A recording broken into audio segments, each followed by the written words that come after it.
ମାନସ ଚୌଧୁରୀ ହିମାଳୟ ଆମେ ଗୋଡ଼ି ମାନସ ଚୌଧୁରୀ ବାପା ଜନ୍ମ ହେଇଥିଲା ନା ନାହିଁ ମୁଁ ଜାଣିନି। ମୁଁ 62 ମସିହାରୁ କଂଗ୍ରେସ କାମ କରୁଛି। ପଣ୍ଡିତ ଜବାହରଲାଲ ନେହେରୁକୁ ଯାଏ ଆଣିବା ପାଇଁ ମହତାବଙ୍କ ସାଥିରେ ଲୋକ ନେଇକିରି, ଇନ୍ଦିରା ଗାନ୍ଧୀ କି ଯାଏ ଆଣିବା ପାଇଁ ଜାନକୀ ପଟ୍ଟନାୟକକୁ ନେଇକିରି, ରାଜୀବ ଗାନ୍ଧୀ କି ଯାଏ ଆଣିବା ପାଇଁ ଜାନକୀ ପଟ୍ଟନାୟକକୁ ନେଇକି, ସୋନିଆ ଗାନ୍ଧୀକୁ ଯାଏ ଆଣିବା ପାଇଁ ଜୟଦେବ ଜେନାକୁ, ନିରଞ୍ଜନ ପଟ୍ଟନାୟକକୁ, ପ୍ରସାଦ ହରିଚନ୍ଦନକୁ ନେଇ ଏବଂ ଖଗଡେ ଏ ଅଜୟ କୁମାର ହଉଛି ମହା ଡକାୟତ। ସେ ଗିଳା 4 ଦଳ ପରିବର୍ତ୍ତନ କରିକି ସେ ଆଇଛି। ସେ ମହାଗିଳା ମିନିଟେ ରହିବା ଉଚିତ ଲୋକ ନୁହଁ। ସେ ମହାକରାପ। ସେ ମତେ କଂଗ୍ରେସକୁ କାଢି, ସେ କଣ କାଢିବ? ମୁଁ ମରିବି କଂଗ୍ରେସରେ।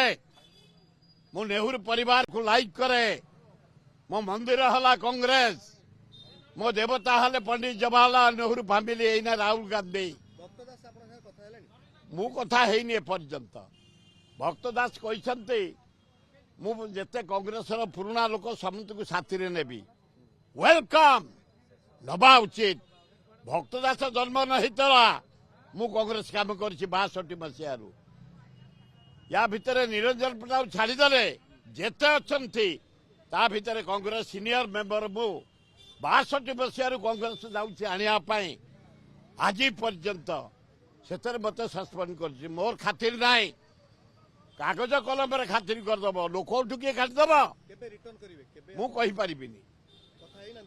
ମୁଁ କିଛି କଥା ହେଇନି। ଯଦି ସେମାନେ ଚାହିଁବେ ମୁଁ ଯିବା ଦ୍ୱାରା କଂଗ୍ରେସର ଡେଭଲପ ହବ, ସଂଗଠନ ବଢିବ।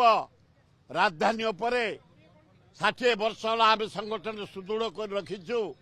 ଜଟଣୀ, ଖୋର୍ଦ୍ଧା, ବେଗୁନିଆ, ବୋଲଗଡ଼, ବାଲିଅନ୍ତା, ବାଲିପାଟଣା, ଭୁବନେଶ୍ୱରକୁ, ପିପିଲି, ଡେଲାଙ୍ଗକୁ ଧରି ସଂଗଠନ ରହିଛି ଆମର 60 ବର୍ଷ ହେଲାଣି।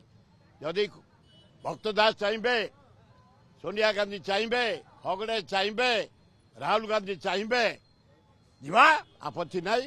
କିନ୍ତୁ ମନସ୍ଥିର କରିଛି ମରିବି କଂଗ୍ରେସରେ। କଂଗ୍ରେସ କାମ କରୁଛି, କରିବି।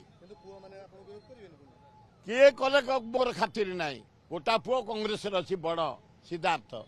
ଗୋଟା ପୁଅ ମନ୍ମଥ ଅଛି। ବିରୋଧ କଲେ କଣ ଆଉ ସମସ୍ତେ ଖାଲି ସମର୍ଥନ କରିବେ?